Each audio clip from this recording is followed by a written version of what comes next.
Hi class.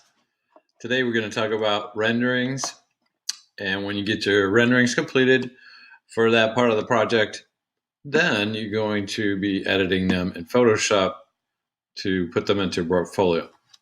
So telling you a little bit about survival skills for Photoshop. And what do you need to know about that? For your image to properly print out, you want to know that your image size is correct. All right. You can have it set in pixels, or you can have it set in the units of inches, right? So how many inches is it? 8 inches wide. If you want this document to plot out at 20 inches wide, then you need to scale it up in Photoshop. And if you're going to print it out in a print format of some type, you need the resolution to be 300. So we make some changes. You can see it's going to make a substantial difference in size, 77 meg file, but it's going to make it really good, and it's going to be able to be printed out at 20 inches by 15, 20 inches wide by 15. Okay, say okay to that. It makes it quite a bit bigger. So now how do I zoom in? Command minus.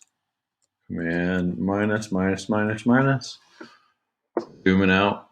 Command plus. Zooms back in. Okay. Go back up. All right. Another thing you need to know about is adjusting your image. Brightness and contrast is not the only thing that you have available to. You have levels. So levels is the perfect way to start. Go to your levels, and you notice this big spike here.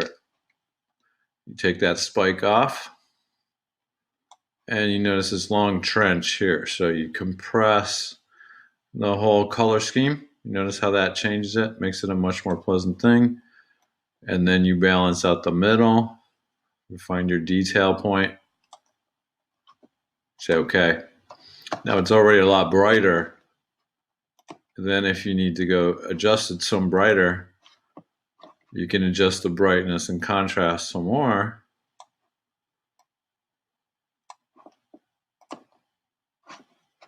And make it a more pleasant situation. All right. So we save that, and make sure you save it. Save it as a JPEG.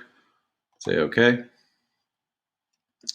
What else can you do with the Photoshop? So we can make layers and put these things together. And I'm going to have to do this in smaller sections.